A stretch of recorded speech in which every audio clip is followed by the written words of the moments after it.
টেবিলে যতই নামি দামি খাবার থাকুক না কেন, এই খাবারগুলো থাকলে না তৃপ্তি নিয়ে নিমেষেই এক প্লেট ভাত খেয়ে উঠা যায়। আসসালামু আলাইকুম, কেমন আছো সবাই? আশা করি সবাই ভালো আছো।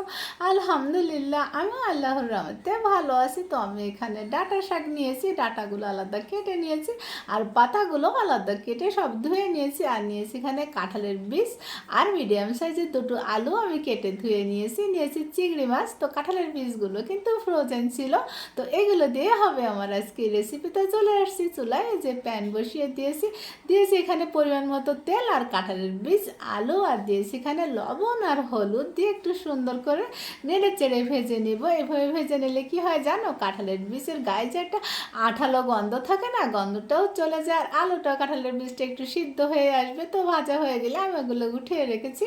আর এখন দিয়েছি আমি চিংড়ি মাছ। তো চিংড়ি মাছগুলো আমি একটু নেড়ে চেড়ে ভেজে নিব। যখন ভাজা হয়ে যাবে তখন চিংড়ি মাছগুলো আমি উঠিয়ে রাখবো। আর এখন দিয়ে দেবো এখানে হাফ কাপ পেঁয়াজ কুচি আর স্বাদ বুঝে লবণটা দিয়ে আমি একটু নেড়ে চেড়ে পেঁয়াজটা ভেজে নরম করে নিব। যখন নরম হয়ে আসবে তখন আমি এখানে দিয়ে দেবো 1 চামচ আদা পেস্ট আর 1 চামচ রসুন পেস্ট দিয়ে আমি আবার একটু তেলের সাথে ভেজে নিব। এতে করে আদা রসুনের কাঁচা গন্ধটাও চলে যাবে। আমি এখানে কাঁচা মরিচ ব্লেন্ড করে নিয়েছিলাম, সেটুকু দিয়েছি এখানে হলুদের গুঁড়া আর জিরার গুঁড়া দিয়ে মশলাটা আমি সুন্দর করে যে একটু ভেজে নিয়েছি। তারপরে আমি এখন দিয়ে দেবো সেই ব্লেন্ড করা পাত্র ধুয়ে একটু পানি দিয়ে সুন্দর করে নেড়ে চেড়ে মশলাটা আমি ঢাকনা দিয়ে ঢেকে একটু কষিয়ে নিয়েছি।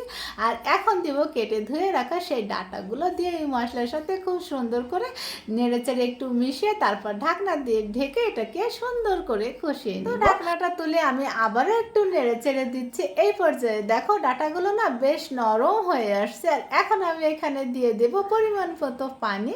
তো যে যেমন ঝোল খেতে পছন্দ করো সেই বুঝে পানি দিবে। তো আমি যে পরিমাণ মতো পানি দিয়ে ঢাকনা দিয়ে ঢেকে দিয়েছিলাম। যখন ঝোলটা একটু ফুটে উঠছে তখন আমি এখানে ভেজে রাখা সেই আলু, কাঁঠালের বীজ আর চিংড়ি মাছ দিয়েছি, দিয়ে একটু নেড়ে চেড়ে মিশিয়ে দিয়েছি। আর এখন আমি এখানে দিয়ে দিব ডাঁটা শাকের সেই পাতাগুলো দিয়ে আমি সুন্দর করে একটু নেড়ে চেড়ে মিশিয়ে তারপরে ঢাকনা দিয়ে ঢেকে এটাকে রান্না করে নিব।